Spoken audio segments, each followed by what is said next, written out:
may say a brown cat just jumped on your porch.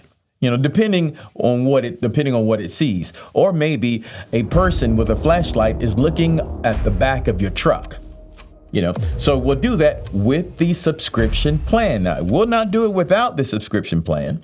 The subscription plan will take advantage of the AI features or the computer that's inside of the camera.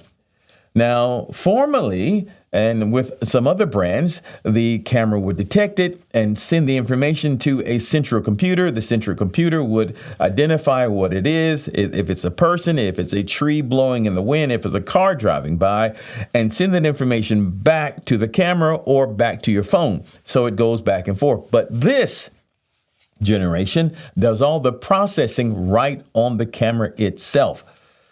So that's pretty neat. So if that's a privacy concern for you, this will do all the processing as well. So that's pretty neat.